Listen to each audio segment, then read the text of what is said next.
नमस्कार, आप देख रहे हैं आरजे रमझाझर न्यूज छत्तीसगढ़ और मैं हूं पुखराज सिंह। कोटा धर्मांतरण विवाद को लेकर हिंदू संगठन के विधायक अटल श्रीवास्तव के खिलाफ खोला गया मोर्चा। जी आपको बताएं कि बिलासपुर के कोटा विधानसभा क्षेत्र में एक भवन निर्माण पर राजनीति गरमा सी गई है। आदिवासी समाज द्वारा अपने पैसों से बनाए गए इस भवन का मकसद सभी समाज के लिए उपयोग करना था, लेकिन कोटा विधायक प्रत्याशी रहे प्रबल प्रताप सिंह जुदेव के समर्थकों ने इसका विरोध किया। इसके बाद आदिवासी समाज के लोगों ने कोटा विधायक अटल श्रीवास्तव से मिलकर जिला कलेक्टर कार्यालय में आवेदन देकर मामले की जांच और कार्रवाई करने की मांग की गई है। लेकिन विधायक अटल श्रीवास्तव ने प्रबल प्रताप सिंह जुदेव के खिलाफ कड़ी शब्दों का इस्तेमाल करते हुए उन्होंने भगवाधारी समुदाय को आतंकवादी तक कह डाला। इससे हिंदू संगठन के लोगों में गहरा आक्रोश देखने को मिल रहा है। इसके साथ ही आपको बताएं कि अटल श्रीवास्तव के खिलाफ उन्होंने मोर्चा खोल दिया है। हिंदू संगठन के लोगों ने बिलासपुर में प्रेस कॉन्फ्रेंस करके कहा कि हिंदुओं को भगवाधारी गुंडा कहने से संत समाज में भारी रोष है और साधु संत बड़े आंदोलन की तैयारी में है। तो वहां के विधायक जी ने भगवा पर प्रहार किया है।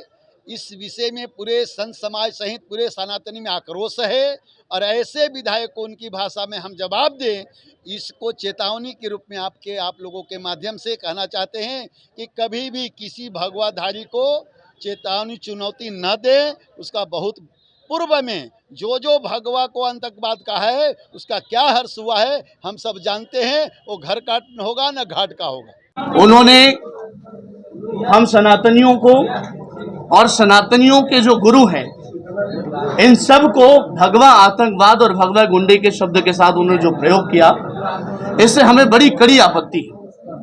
और हम माननीय विधायक जी को ये बताना चाहते हैं, यदि वो सनातनी हैं, अपने आप को गर्व से हिंदू कहते हैं, तो हिंदू कहते हैं तो शायद उनके पूर्वजों ने, उनके माता पिता ने उनको यह संस्कार दिया होगा कि भगवाधारी वो आश्रय देता है। ये स्वतंत्र भारत है, इसमें सबको बोलने का कहने का अधिकार है और उसके बाद जो मामला बनता है वो कार्रवाई सरकार करेगी, अपना काम करेगी और सरकार नहीं करेगी तो संत समाज अपनी भाषा में जवाब देगा। तो हम आने वाले दिनों में अटल श्रीवास्तव जी से ये निवेदन भी करते हैं और उनको चेतावनी भी देते हैं, वो इन शब्दों से बचें और तमाम पूज्य संतों से माफी मांगे।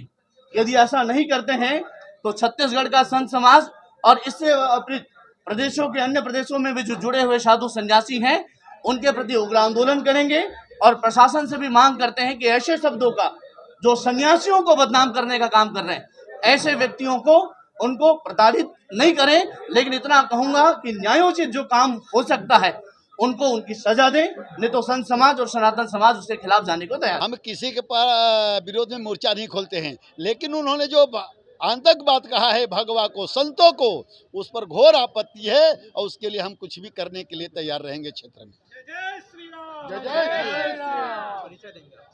महामंडलेश्वर सर्वेश्वर दास, अखिल भारतीय संत समिति अध्यक्ष छत्तीसगढ़। जो भगवाधारी होता है वो लोगों के कल्याण के लिए अपने जीवन का त्याग करता है, अपने काम के लिए, अपने सनातन के लिए अपने जीवन को आहूत करता है। और जो सन्यासी होता है वही भगवाधारी होता है। तो आप भगवाधारियों को आतंकवादी कह रहे हैं। मैं बीजेपी या कांग्रेस की बात नहीं कर रहा हूं। अगर पूर्व में बात करूं तो इससे पहले भी कांग्रेस सरकार के गृह मंत्री थे माननीय सुशील कुमार शिंदे जी और पूर्व मुख्यमंत्री दिग्विजय सिंह ने, इन्होंने भी भगवा आतंकवाद और भगवे गुंडे जैसे शब्दों का प्रयोग करके भगवाधारियों को बदनाम करने का काम किया है। बिलासपुर से अमित पाटले की रिपोर्ट, आरजे रमझाझर। तो आप देख रहे थे आरजे रमझाझर न्यूज छत्तीसगढ़। मैं था पुखराज सिंह। चैनल को अभी तक आपने सब्सक्राइब नहीं किया तो कृपया चैनल को सब्सक्राइब कर लें, खबरों को ज्यादा से ज्यादा शेयर करें। फिलहाल मुझे दीजिए विदा, नमस्कार।